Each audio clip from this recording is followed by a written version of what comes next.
A'udzubillahi minasyaitonir rajim. Bismillahirrahmanirrahim. Fala uqsimu bil khunnas, al jawaril qunnas, wal laili idza as'as, was subhi idza tanaffas. Fala uqsimu bil khunnas, aku bersumpah dengan bintang-bintang. Al jawari, yang beredar, al kunnas, dan yang terbenam. Wal laili idza as'as, demi malam apabila telah larut. Was subhi idza tanaffas, dan demi subuh apabila fajar telah menyingsing. Baik, ma'asyiral muslimin wal muslimat rahimani wa rahimakumullah. Di sini Allah Subhanahu wa taala mengatakan fala uqsimu. Fala uqsimu. Apa makna la dalam uqsim di sini? Ada yang mengatakan la di sini artinya la zaidah. Jadi huruf tambahan saja sehingga maknanya aku bersumpah. Ada juga yang mengatakan la di sini artinya ta'kid, untuk penguat.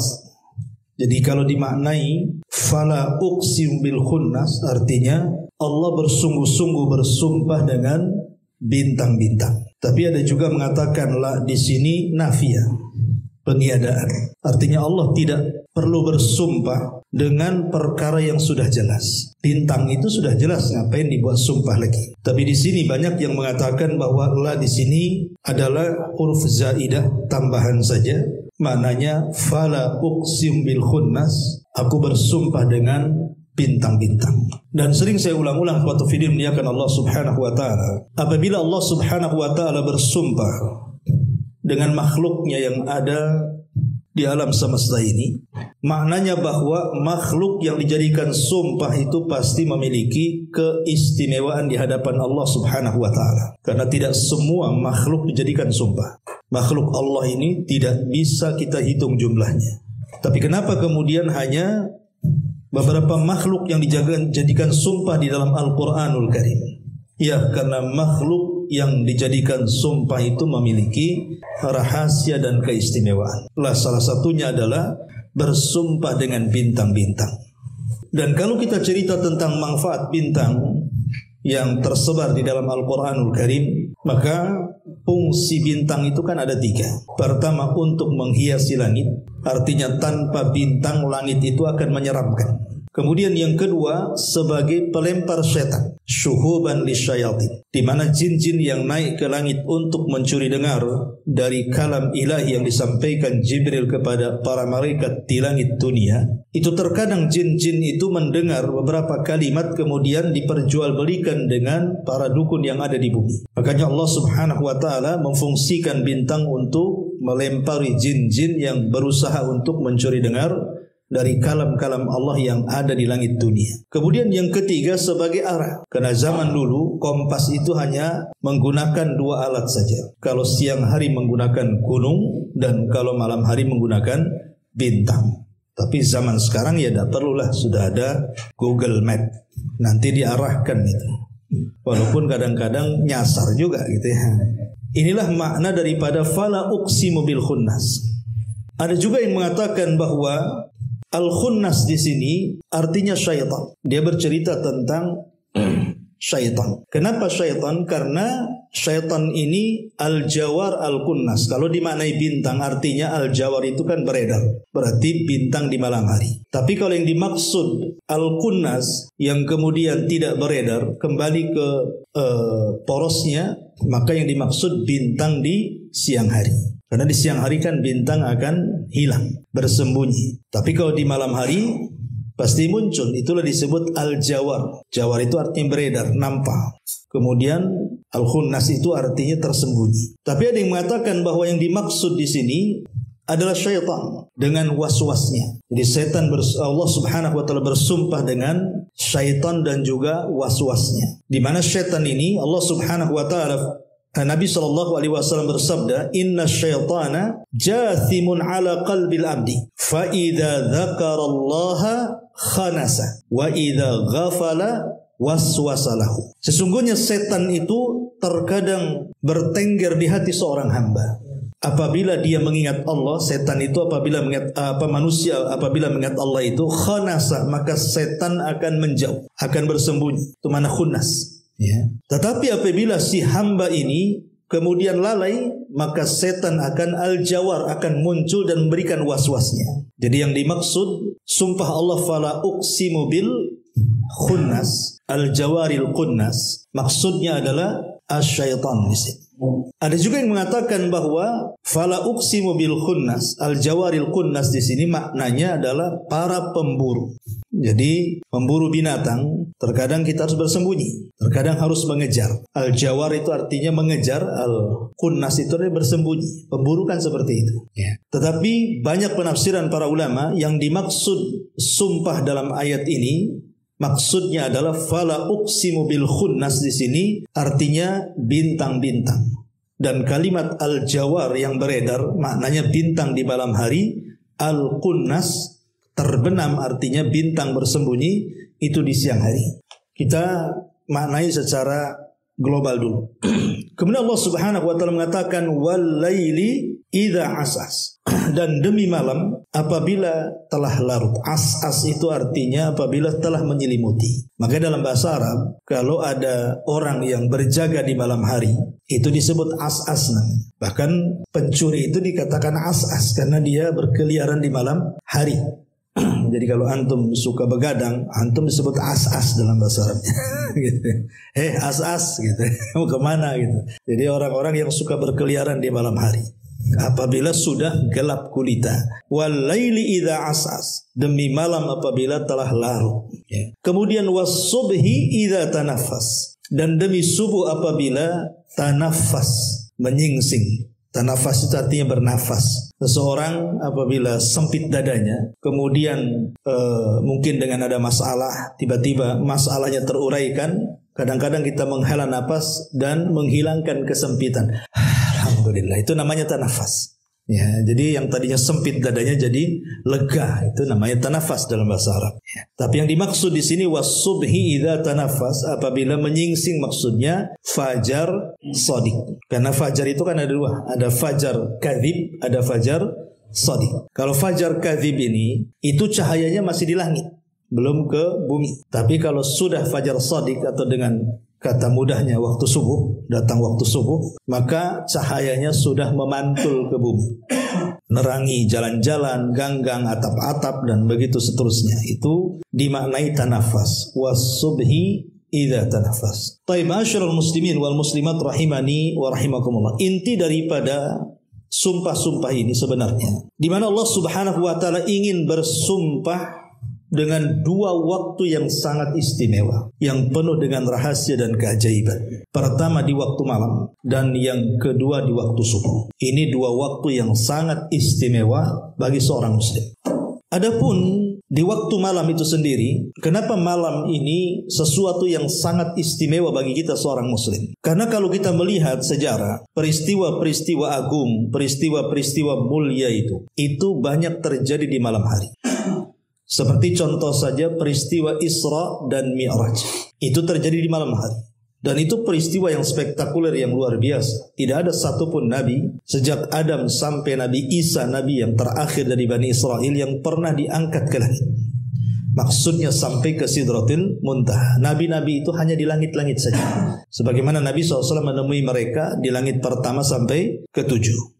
Adapun yang sampai ke Sidratil Muntaha itu tidak ada, kecuali Nabi kita Muhammad sallallahu alaihi wasallam. Dan peristiwa Isra Mi'raj itu di malam hari. Kemudian yang kedua, kalau kita melihat tentang sejarah sebelum Nabi sallallahu alaihi wasallam diselamatkan Nuh alaihi salam, diselamatkannya Lut alaihi salam ketika negeri Sodom itu mau dihancurkan sehancur-hancurnya oleh Jibril dan dua malaikat yang lainnya. Sehingga Allah Subhanahu wa taala berfirman di dalam surah Al-Qamar ayat 34, "Inna arsalna 'alaihim hasiba illa ala lutin najjaynahum bisaharin." Sesungguhnya kami telah menghembuskan kepada mereka angin yang membawa bebatuan. Maksudnya yang ditimpakan kepada kaum Sodom, hujan batu. Kecuali keluarga Lut. Mereka kami selamatkan sebelum waktu fajar menyingsing. Artinya di malam hari. Sebelum waktu fajar itu maksudnya masuk malam hari. Dari sini kita tahu bahwa malam itu banyak menyelamatkan para nabi. Salah satunya Lut alaihi salam dan juga Nabi Musa.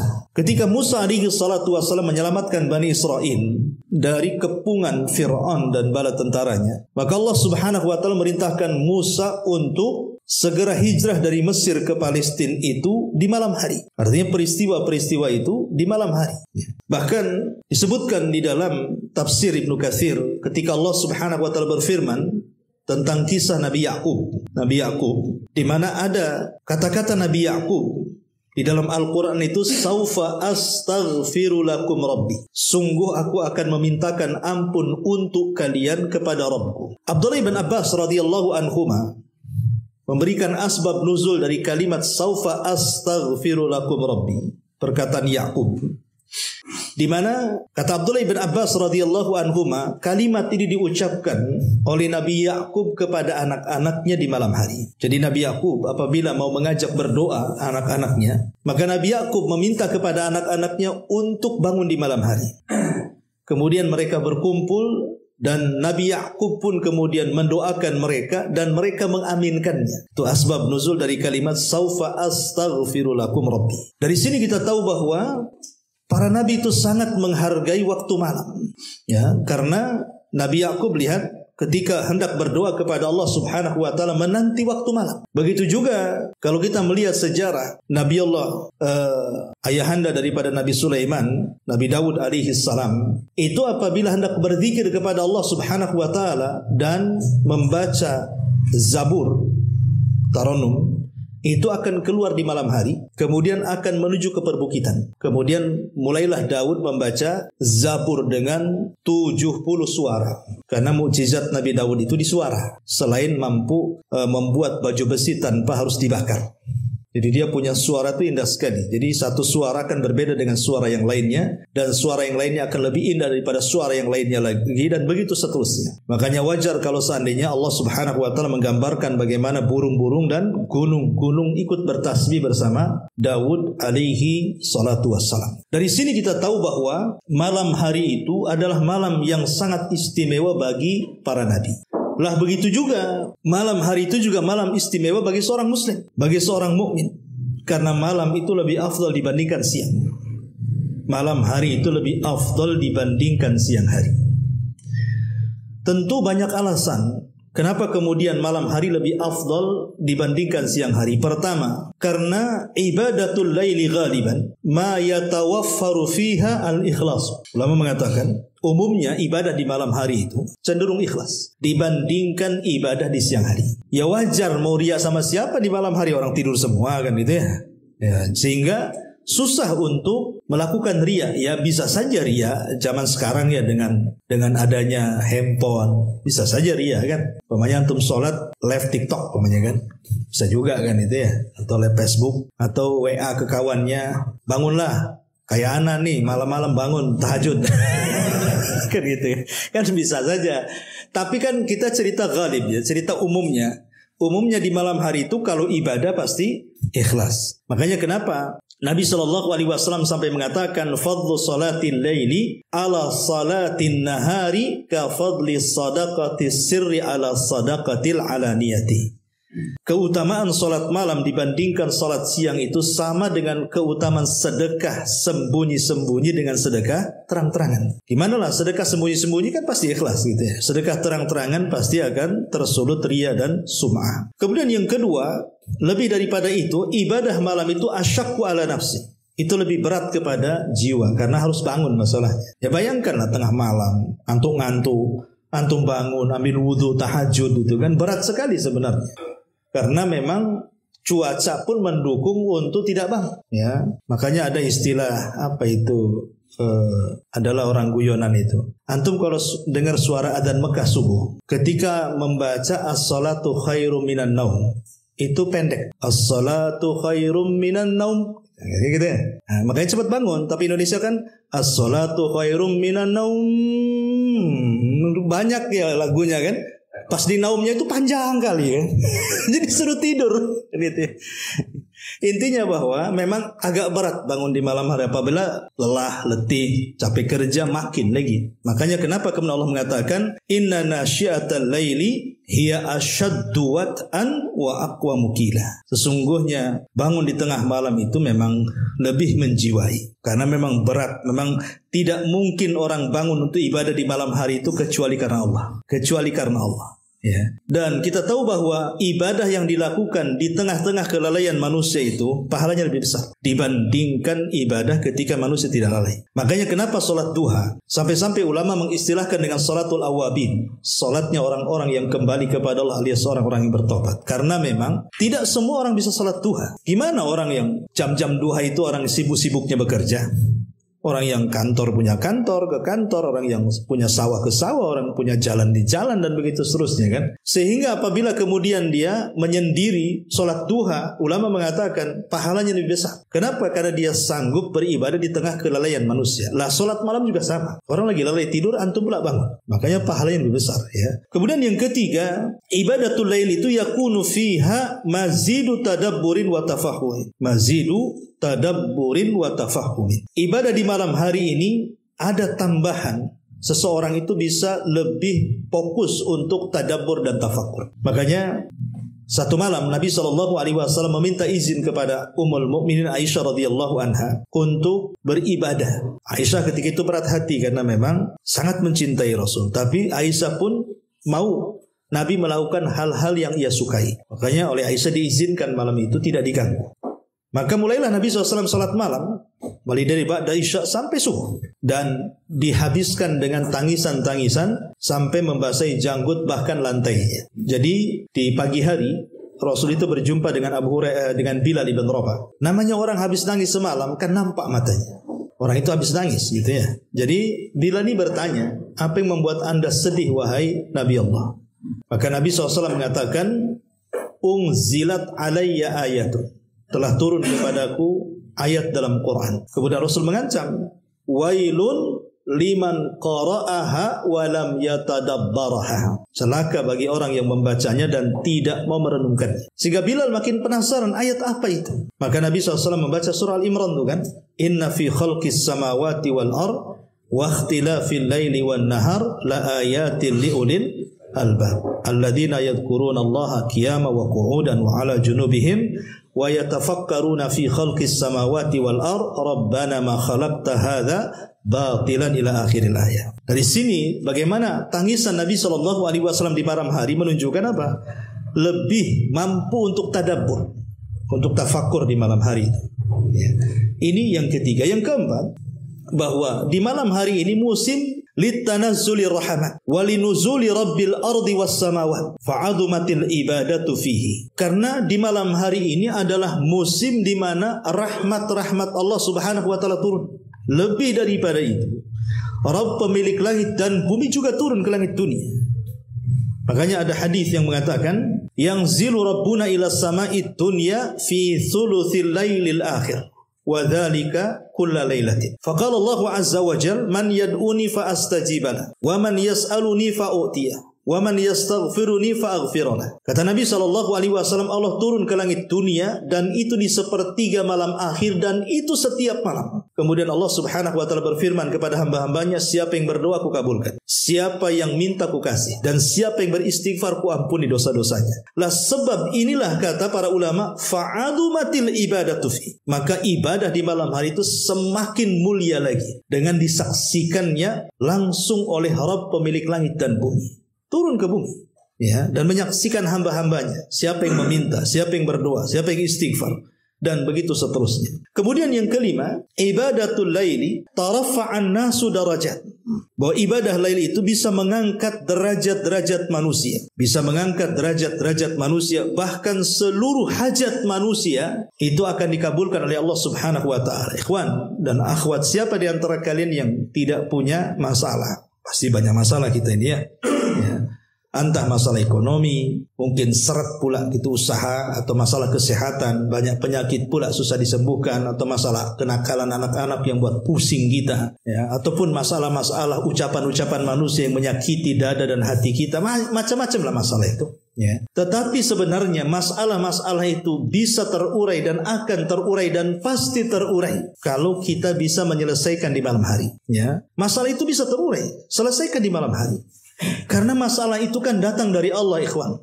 Lah malam hari itu tempat kita berhubungan dengan Allah. Jadi tempat bersambungnya kita dengan Allah itu di malam hari. Makanya kenapa Nabi SAW sampai mengatakan bahwa ada satu waktu di malam hari itu yang kalau kita berdoa pasti mustajab. Lebih-lebih memang Allah Subhanahu wa taala turun dan menawarkan kekuasaannya, kekuatannya, kemuliaannya, ya doa-doanya, permintaannya ditawarkan. Siapa yang minta ku kasih, siapa yang berdoa ku kabulkan, siapa yang minta ampun ku ampun. Ini kan janji Allah setiap malam sebenarnya. Makanya kenapa kemudian malam hari itu bisa mengangkat derajat siapapun, menyelesaikan masalah apapun, asal yakin bangunnya kita di malam hari itu karena Allah, bukan karena yang lainnya. Ya. Karena bangunnya di malam hari kalau sudah niatnya karena dunia ya tidak bisa. Ya, karena Allah betul-betul ingin ibadah. Setelah ibadah baru kita meminta supaya Allah menyelesaikan masalah kita. Jadi itu diantara kenapa kemudian Allah bersumpah di sini dengan malam yang luar biasa karena perkara-perkara tadi. Ma'asyiral muslimin wal muslimat rahimani wa rahimakumullah. Sehingga sampai ulama mengatakan ada 4 ibadah yang sangat agung sekali. Ibadah ini kalau dilakukan di malam hari itu keistimewaannya luar biasa. Hanya 4 ibadah saja. Ya. Pertama qiyamul lail, dan itu disabdakan oleh Nabi SAW dalam sebuah hadis, man qama bi asyri ayatin lam yuktab minal ghafilin wa man qama bi mi'atin kutiba minal qanitin wa man qama bi alfin kutiba minal muqantarin. Kata Nabi SAW, barang siapa yang bangkit salat malam membaca 10 ayat saja. 10 ayat itu antum 3 kul aja sudah lebih tuh, ya. Maka ia akan ditulis kutiba minal lam yuktab minal ghafilin, maka dia tidak mungkin dicatat tergolong hamba-hamba Allah yang lalai. Artinya orang yang qiyamul lail walaupun hanya 10 ayat yang dibaca, berarti kita ini sudah dianggap orang yang taat kepada Allah, bukan orang yang lalai. Kemudian yang kedua kata Rasul, kalau ditambah dari 10 ayat menjadi bimiatin dan ditambah menjadi 100 ayat dalam salat malam kita, maka ini lebih lagi kutiba minal qanitin, maka betul-betul dia di atas orang-orang yang betul-betul menundukkan diri kepada Allah, orang yang paling taat kepada Allah Azza wa Jalla. Bahkan kalau kita bisa lagi lebih daripada 100 ayat, bi alfin dengan 1000 ayat, kutiba minal muqantarin, maka orang ini betul-betul sudah layak untuk menjemput kematiannya karena sudah banyak bekal yang dibawanya. Kalau dia bisa sampai 1000 ayat gitu ya, berarti siap matilah orang tuh, karena bekalnya sudah cukup tuh. Kalau dia bisa membaca 1000 ayat, cemana Ustaz? Hafalan saya saja susah. Salat malam itu bisa pegang mushaf, ikhwan.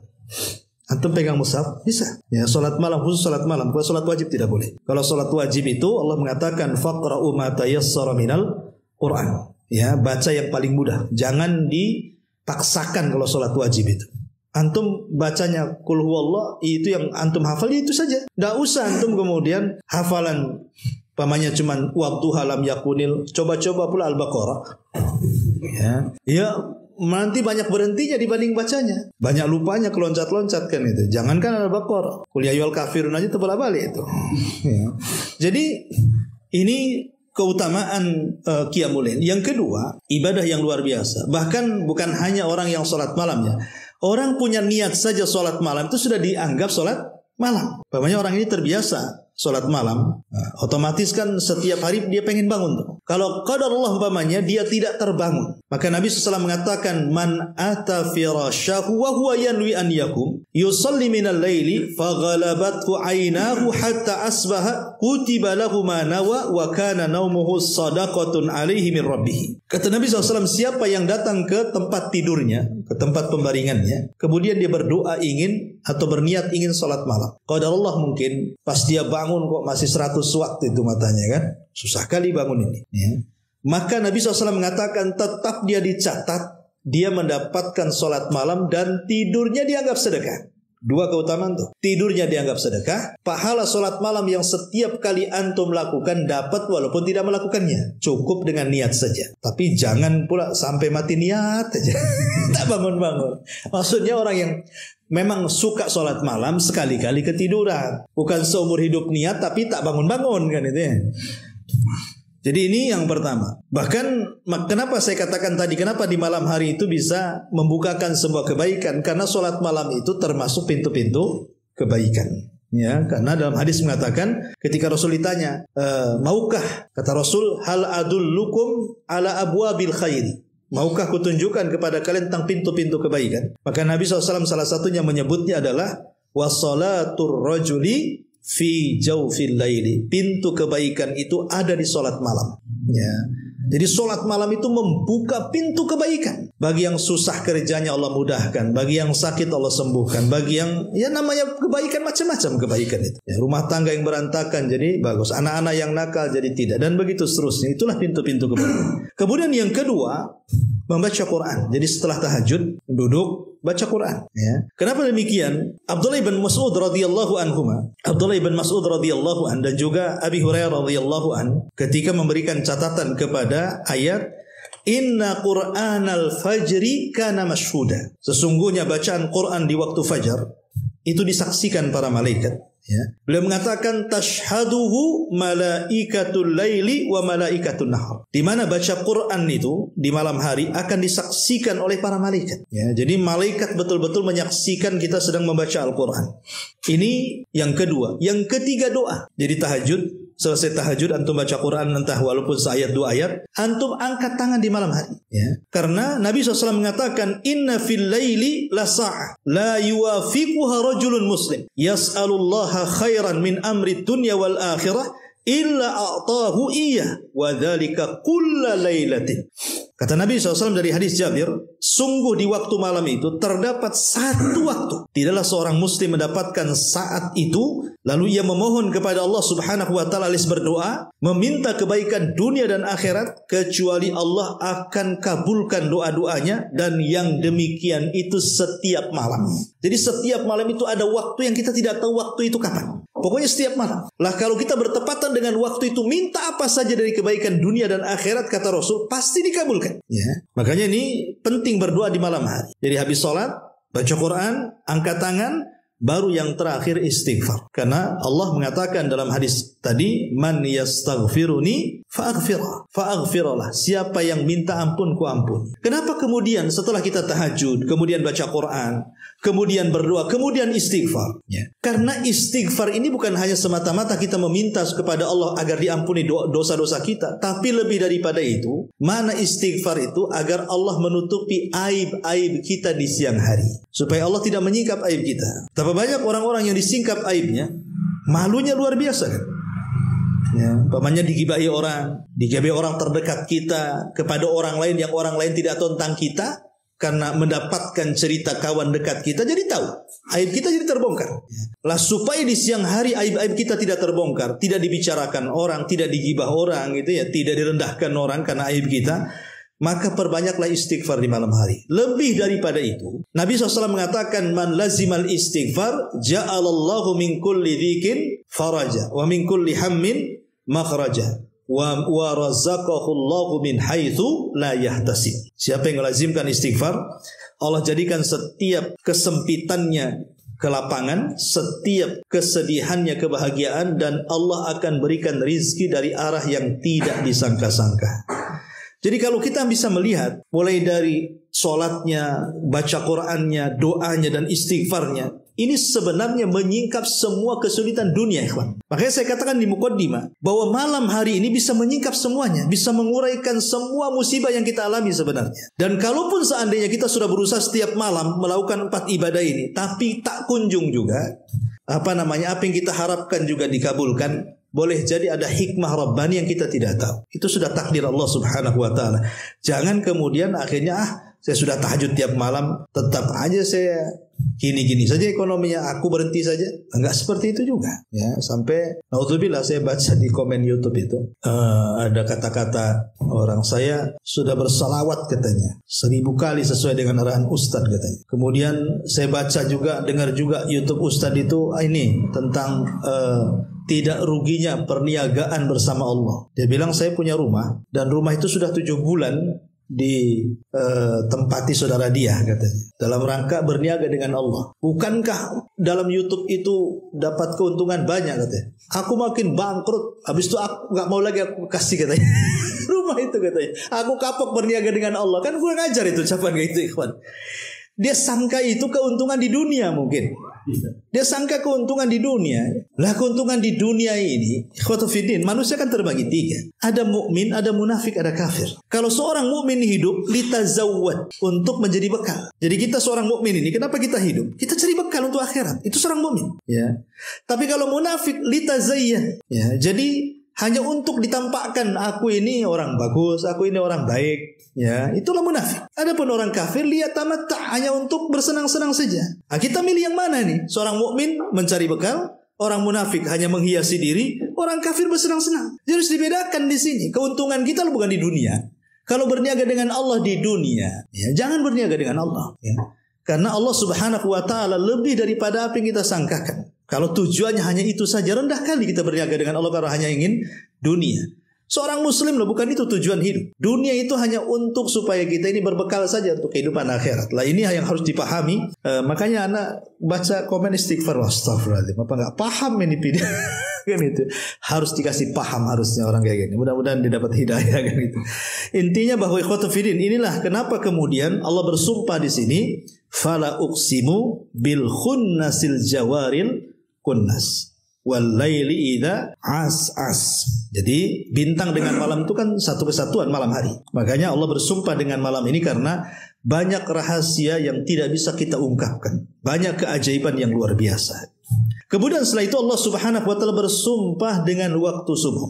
Was-subhi idza tanaffas. Ya. Di dalam ayat surah Al-Mudaththir, kalau kita baca surah Al-Mudaththir itu, di situ juga Allah bersumpah dengan malam. Wal laili id adbar. Demi malam ketika telah berlalu. Tapi di sini Allah berfirman ketika bersumpah dengan waktu subuh, was-subhi idza tanaffas. Perhatikan kalimat idza, ya. Ketika Allah bersumpah dalam surah Al-Mudaththir ayat 33, Allah sukunkan dzal, id. Tapi ketika Allah Subhanahu wa taala bersumpah tentang subuh, Allah harakat fathahkan idza.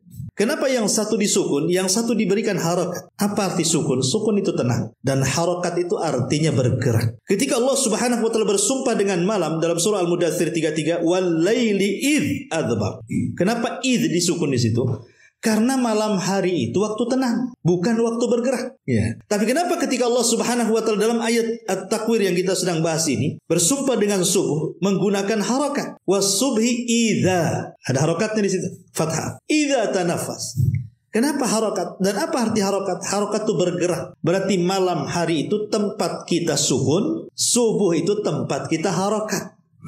Ya, malam hari itu tempat kita tenang, subuh itu tempat kita bergerak. Jangan antum balik, malam antum gerak, subuh pula antum sukun. Kan gitu ya.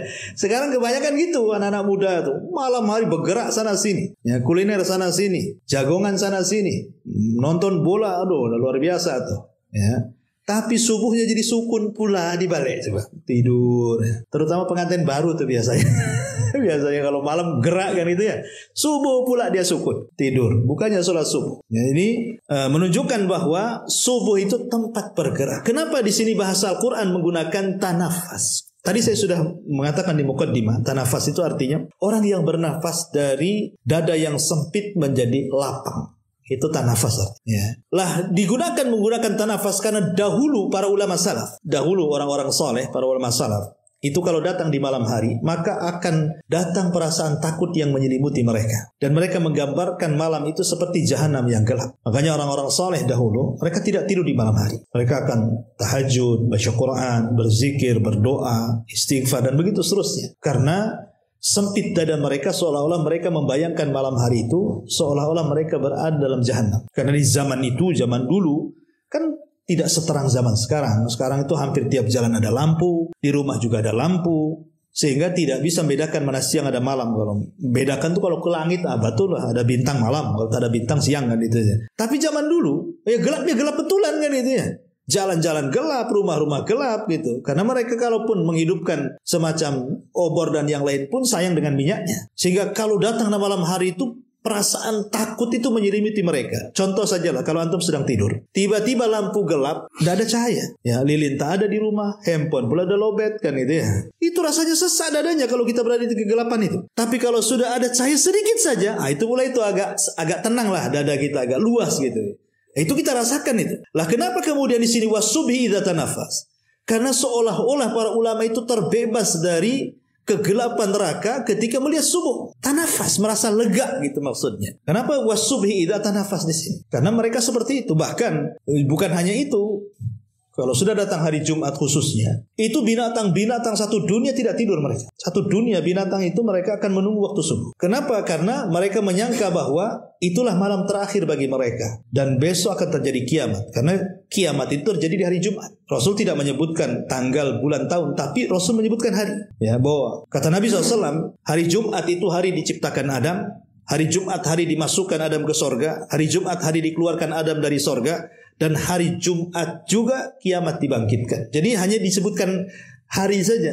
Tanggalnya berapa, bulannya berapa, tahunnya berapa, wallahu alam, tidak ada yang tahu. Lah binatang-binatang itu dengan insting mereka, kalau datang hari Jumat, mereka ketakutan di malam hari. Tapi kalau datang subuh masih menyingsing, berarti terjadi kiamat. Maka binatang semua akan bersenang karena terjadi kiamat. Itu makna idza tanafas namanya. Ma'asyiral muslimin wal muslimat rahimani wa rahimakumullah. Dan di sini juga mengatakan bahwa kalimat menyingsing tadi saya sudah singgung bahwa fajar itu ada dua. Kenapa kita harus tahu perbedaan fajar? Yang satu fajar kadzib, yang satu fajar shadiq. Ya, dan itu penting bagi seorang muslim karena selambat-lambatnya seorang mukmin atau seorang muslim itu bangun di fajar mana? Fajar pertama. Ya, jadi selambat-lambatnya seorang muslim bangun di malam hari itu bukan di fajar kedua, bukan di sholat subuh, tetapi di fajar kadzib. Biasanya disunahkan azan awal di situ. Makanya kalau waktu subuh itu kan disunahkan ada dua azan. Ya, azan pertama dan azan kedua. Ya, di Indonesia memang jarang, tapi ada di beberapa tempat tuh waktu saya ke Lamongan kalau nggak salah. Itu ada masyarakat di situ udah terbiasa azan itu dua kali. Jadi azan pertama dan azan kedua. Kalau di Mekah ya memang di sana begitu kan itu kalau antum pernah umrah. Makanya kenapa Nabi SAW mengatakan dalam sebuah hadis, ya, liyarji qaimukum wal yuqidu naimukum. Hendaklah kembali, maksudnya beristirahat bagi orang-orang yang menghabiskan malamnya dengan tahajud untuk berbaring. Maksudnya jangan sampai tahajudnya mempengaruhi sholat subuhnya. Ada orang yang mengejar tahajud, subuh pula lalai. Itu salah. Dia tidak bisa membedakan mana wajib mana sunnah namanya. Sholat malam itu kan sunnah saja, sholat subuh itu wajib. Ada orang yang capek-capek dia tahajud, ketika subuhnya mulai dia lunglai. Ya, karena kecapean sholat malam kan. Gak boleh seperti itu. Tetap kita pun harus menjaga kewajiban kita kepada Allah. Makanya Rasulullah SAW menyuruh supaya dari azan pertama ke azan kedua itu sudah stop, jangan tahajud lagi. Ya, cukup di azan pertama itu selesai tahajud. Karena Rasul yang mengatakan fal yarji atau liyarji'a qaimukum wal yuqid naimukum. Jadi orang yang tegak sholat malam itu istirahat. Ada waktu itu menjelang subuh, entah dengan tidur ke samping, itu tidur ittija itu sunnah hukumnya. Maksudnya tidur nyamping ke lambung kanan, ya, supaya tidak nyenyak. Sebab kalau tidur terlentang, bablas lantung sampai zuhur. Jadi itu sunnah hukumnya, tidur terlentang ke arah lambung kanan supaya tidak nyenyak, karena kan waktu subuh sudah dekat tuh. Hanya untuk meluruskan saja karena kita kecapean sholat malam. Ya. Tetapi kata Rasul, wal yuqid naimukum, lah orang yang tidak sholat malam tidur, jam-jam segitu sudah harus bangun tuh di azan pertama.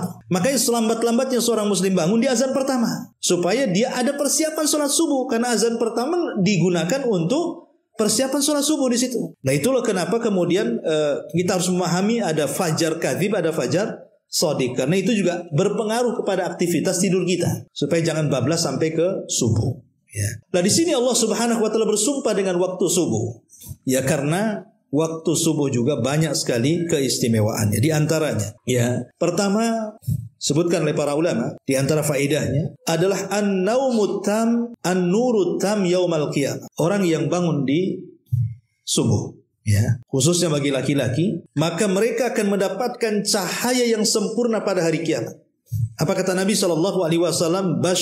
Basyiril masya'ina bidzulami. Habarkan gembira kepada para pejalan kaki di waktu gelap, maksudnya di waktu subuh, ya.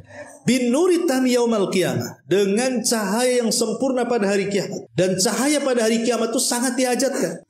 Karena hari kiamat itu hari yang gelap gulita, sehingga cahaya itu sangat dihajatkan sekali. Makanya orang-orang yang menjaga sholat subuh, maka Allah akan berikan cahaya yang sempurna. Kemudian yang kedua, orang yang senantiasa sholat subuh itu fi dhimmatillah, maka dia berada dalam lindungan Allah, penjagaan Allah. Mulai dari subuh sampai ke subuh lagi, itu akan diberikan penjagaan. Maksudnya yang namanya hal-hal yang buruk bagi kehidupan kita sehari-hari itu kan banyak, hewan. Entah ada yang hasad dengan kita, ada yang menyihir kita, ada yang memfitnah kita, membuli kita, merendahkan kita, menjatuhkan kita, macam-macam orang itu. Ya, ada yang hendak menyaingi bisnis, dan namanya keburukan setiap hari itu ada. Ya.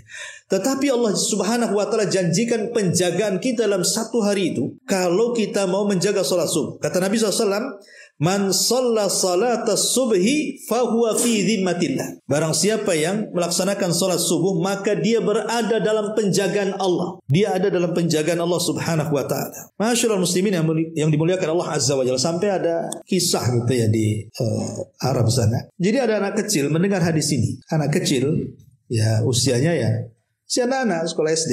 Jadi karena dia ingin mendapatkan penjagaan Allah, jadi jam 3 sudah bangun anaknya, nunggu subuh. Habis itu sholat subuh, betul sholat subuh dia. Yang namanya anak-anak sholat subuh ngantuklah dia akhirnya kan, paginya ketiduran sebentar. Rupanya dia telat telat masuk sekolah. Jadi ketika masuk sekolah lewatlah 1 jam dia baru masuk. Akhirnya dihukum sama gurunya, ya, karena dia telat 1 jam, mau dipukul sama penggaris. Jadi ketika mau dipukul tuh, dipegang penggarisnya, jangan pukul katanya. Kenapa? Karena aku sedang dilindungi Allah katanya. Aku sedang dilindungi Allah katanya. Jadi guru tuh heran, kenapa? Kemudian dibacakan hadis ini. Nggak jadi dipukul. Kan aku tak jadi dipukul katanya. Kenapa? Karena dia sholat subuh, gurunya luar biasa. Nggak jadi dipukul karena kamu sholat subuh. Kata anak tuh kan betul aku dilindungi Allah. Jadi intinya bahwa fi dhimmatillah di sini Allah Subhanahu wa Ta'ala akan memberikan penjagaan. Kemudian juga yang ketiga, syahadatul malaika. Allah Subhanahu wa Ta'ala akan mengutus para malaikat menyaksikan kita. Karena malaikat yang diutus mencatat kita ini kan, selain Raqib dan Atid, itu ada malaikat malam, ada malaikat siang. Jadi malaikat pencatat itu ada 4 semuanya. Raqib, Atid, kemudian ada juga malaikat di malam hari, dan ada malaikat yang bertugas di siang hari. Itulah malaikat-malaikat para pencatat yang Allah mengatakan kiraman katibin itu. Ya. Lah di sini malaikat itu kalau melihat ada orang yang sedang sholat subuh berjamaah, maka dia akan mencatat 2 kebaikan. Pertama, catatan malaikat di malam hari dan catatan malaikat di siang hari. Jadi dia dapat 2 pahala. Ya, jadi sholat subuh itu akan mendapatkan 2 pahala. Dicatat malaikat malam dan dicatat malaikat siang, itu maksudnya. Dan itu berdasarkan hadis yang masyhur, ya ta'aqabuna fikumul malaika. Hadis yang dikeluarkan Bukhari Muslim. Kemudian juga di antara keistimewaannya adalah sababun lidukhulil jannah. Ini yang luar biasa ya. Jadi salat subuh itu sebab terbesar kita ini dijanjikan masuk surga. Karena Rasul mengatakan man hafadha ala baradaini dakhalal jannah. Siapa yang menjaga 2 barat. 2 barat itu maksudnya 2 salat subuh dan asar, maka Allah Subhanahu wa Ta'ala jaminkan dia masuk surga. Bahkan lebih daripada itu. Sudah masuk surga itu kan nikmat yang sangat besar, ikhwan. Makanya ketika Allah Subhanahu wa Ta'ala datang kepada penduduk surga, menawarkan nikmatnya sebagai bentuk tambahan, ditolak oleh penduduk surga dan mengatakan alam tubayyid wujuhana wa tudkhilanal jannah wa tubaiduna anin nar. Bukankah engkau sudah memutihkan wajah kami, kau keluarkan kami dari neraka, kau masukkan ke surga? Itu sudah luar biasa. Padahal Allah mau menawarkan nikmatnya, mau ditambah lagi, ya. Tapi penduduk surga sudah merasa puas dengan itu. Sampai berkali-kali Allah mengatakan, ya saluni ma syi'tum hadza yaumun mazid. Mintalah segala sesuatu, ini hari tambah nikmat untuk kalian. Tapi mereka tetap mengatakan seperti itu. Sampai kemudian Adam menyarankan kepada mereka agar meminta kepada Allah keredhoannya, agar Allah meredhoi mereka tinggal di sorga dan dikekalkan di dalamnya.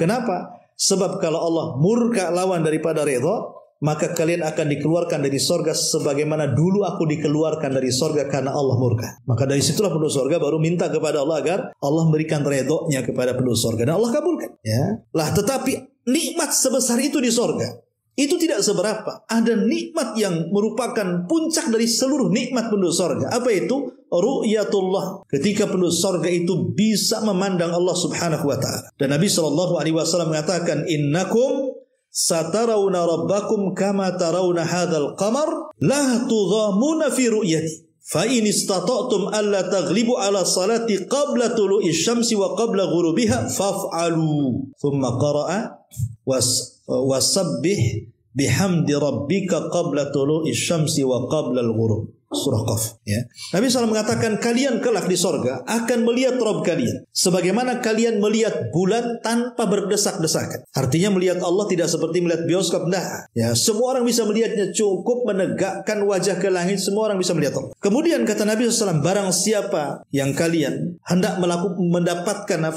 ru'yatullah tadi, ya, maka kata Nabi SAW, kalau kalian mampu, tidak terkalahkan untuk sholat sebelum terbenam matahari dan sebelum terbitnya, maka lakukanlah. Itu syarat kalian mendapatkan ru'yatullah. Jadi lihat sholat subuh dan asar ini penyebab terbesar kita akan terus memandang wajah Allah subhanahu wa ta'ala. Dan ini nikmat Allah yang luar biasa, ya. Ma'asyiral muslimin yang dimuliakan Allah azza wa jalla, jangan cerita subuhnya, cerita 2 rakaat subuhnya saja sudah luar biasa. Apa kata Rasul? Rak'atai al-fajri khairun minat dunya wa ma fiha. 2 rakaat sunnah subuh saja itu lebih baik daripada dunia dan isinya. Macam mana subuhnya? Kalau 2 rakaatnya saja lebih baik daripada dunia dan isinya. Ini jauh keistimewaan yang luar biasa. Belum lagi akan terhindar dari sifat nifaq, karena sholat terberat bagi orang munafik itu sholat isya dan subuh, ya. Kemudian juga lebih bisa untuk semangat hidupnya, karena biasanya orang kalau dia biasa bangun subuh, ya, kemudian tidak tidur lagi, walaupun agak ngantuk-ngantuk sedikit dia tahan, tapi siangnya itu dia tidak akan ngantuk, semangat tidurnya, bekerjanya itu semangat. Tapi kalau seandainya nih, ya, kita ini tidak tidur malam, baru tidur umpamanya jam 1, jam 2 lah. Walaupun kita bangun sampai subuh, sampai zuhur umpamanya tidur jam 2, bangun zuhur, itu habis tidur tuh lemes sampai sore itu biasanya. Memang begitu, Nabi SAW yang mengatakan. Kenapa? Karena yang menjadikan orang lemes ataupun semangat itu karena uraian atau terikatnya ikatan setan dalam tengkuk. Kan setiap tidur itu, nanti nih kita pulang haji nih, tidur, itu setan itu akan mengutus anak-anak buahnya mengikat tengkuk kita 3 ikatan. Makanya sering saya katakan, kenapa setan mengikat di belakang, dia tidak mengikat di depan, ya. Karena ubun-ubun manusia itu tidak bisa dikuasai siapapun kecuali Allah. Makanya dalam sebuah doa Rasul mengatakan apa? Nasiyatin biyadi, ya, bahwa ubun-ubun manusia itu ada di tangan Allah. Setan tidak bisa mengganggunya. Dari sinilah perbedaan antara teori Barat ketika bicara soal otak. Kalau Barat ketika mengistilahkan otak dalam kepala itu namanya otak kanan, otak kiri, ya. Tapi kalau Islam lewat hadis tentang ikatan setan itu terbagi otak depan dan otak belakang. Otak depan disebut ubun-ubun, otak belakang disebut tengkuk namanya. Itu istilah Quran. Ya, lah setan itu tidak bisa mengikat depan, dia hanya bisa mengikat belakang, tengkuk saja. Dia diikat 3 ikatan. Lah setiap 3 ikatan ada mantranya itu. Nim naumatan tawil katanya kan. Tidurlah tidur yang lama, tidur yang lama kan itu. Itu mantranya tuh. Tidur. Itu mantra setan tuh. Ya. Jadi kalau seandainya dia bangun di malam hari, kemudian berzikir, hilang 1 ikatan. Kalau dia berwudu, hilang 2 ikatan. Kalau dia sholat, hilang semua ikatan. Kata Nabi SAW, maka di pagi harinya apa kata Rasul? Tayyibun nafsi nasyatan, kata Rasul. Jiwanya bersih, hidupnya semangat. Ya. Dan kita bisa rasakan memang ya, kalau kita tidur cepat gitu ya. Nah, kemudian subuh bangun gak tidur lagi. Walaupun pamannya antum tidur jam 10, tapi bangun jam 3, udah gak tidur lagi tuh sampai siang. Itu nggak akan lemes badan kita. Baru nanti ngantuk itu tengah siang. Itu tengah siang itu kita boleh kailulah. Itu ada tidur lagi namanya tidur kailulah namanya. Ya kalau mau lanjut tidur ya nanti siang lah. Ya karena dalam rangka menyelisihi tidurnya setan. Setan itu juga tidur, tapi kalau siang dia tidur. Ya makanya untuk menyelisih tidurnya setan kita tidur. Kata Rasul, qilu fa inna syaitan la yaqil. Hadis ini dihasankan oleh Syalbani, ya.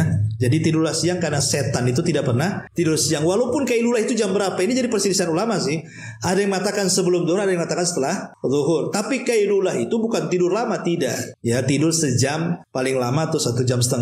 Sebab kalau seandainya sampai sore itu jadi penyakit kata ulama, tib itu. Ya, kata ulama kedokteran itu kalau tidur sampai sore habis duhur itu justru mendatangkan penyakit. Intinya bahwa kenapa Allah bersumpah dengan subuh di sini, karena waktu yang sangat berkah di situ. Nabi SAW mengatakan, Allahumma barik li ummati fi bukuriha, ya Allah berkahi umatku di waktu paginya. Dan Rasul mengatakan, nusirtu bis saba wa uhlikatil adu bid-dabur. Aku ditolong dengan angin soba dan kaum Ad dihancurkan dengan angin sore. Artinya waktu subuh itu ada angin yang disebut dengan soba. Maksudnya dalam kondisi cuaca yang bagus ya, bukan hujan lebat enggak, maksudnya cuaca yang normal. Nah, maka di waktu subuh itu ada angin soba namanya. Itulah angin yang membawa kesehatan. Makanya kalau antum baca Bukhari, Muslim, Abi Daud, apapun kitab-kitab hadis, tidak ada satupun cerita ada wanita-wanita di zaman Rasul sholat jamaah kecuali subuh. Nggak ada riwayatnya. Wanita itu sholat jamaah duhur, asar, maghrib, isya. Tapi kalau jamaah di waktu subuh, banyak riwayat. Wanita-wanita di zaman Rasul itu mereka keluar di waktu subuh. Bukan berarti kalau jamaah wanita di duhur, asar, maghrib dilarang, tidak. Ya, boleh, tidak boleh orang melarang wanita masuk ke masjid dengan syarat kan gitu ya. Maksudnya di sini bahwa kenapa kemudian riwayat-riwayat yang banyak soal wanita-wanita yang keluar jamaah bersama Rasul di waktu subuh, karena mereka tahu fadilah waktu subuh. Sekalian mereka juga olahraga, jalan kaki, kan di situ ada angin soba. Makanya wajar kalau Imam Abdul Qayyim mengatakan orang yang membiasakan tidur setelah subuh, walaupun Syekh bin Bas mengatakan hukum tidur setelah subuh tidak ada hukumnya. Maksudnya tidak haram, tidak makruh, tidak. Apalagi orang yang capek kerja malam hari boleh tidur setelah subuh itu. Maksudnya dijadikan kebiasaan. Ya, orang yang membiasakan tidur ya setelah subuh itu tidak diberkahi semuanya. Waktunya, tenaganya, keluarganya, pekerjaannya hilang berkahnya. Kata Imam Al-Qayyim. Kenapa? Karena waktu itu turun berkah. Rasul yang mengatakan, ya Allah berkahi umatku di waktu pagi. Dia tidur pula waktu berkah, dia tidur. Waktu laknat dia bangun gitu ya, kan masalah. Apalagi tidak sampai subuh. Orang kalau meninggalkan subuh berarti kan hari-harinya dipenuhi laknat. Bayangkan waktu bangun saja dia sudah dilaknat dengan meninggalkan kewajiban. Jadi satu hari dilaknatlah dia sama Allah. Nah, makanya di sini kenapa kemudian rahasia Allah Subhanahu wa taala mengatakan was-subhi idza tanaffas. Ya, dan subuh itu apabila telah menyingsing ya. Inilah di antara keutamaan diambil dari hikmah sumpah-sumpah dalam surah At-Takwir. Wallahu a'lam bishawab. Sampai di sini saja.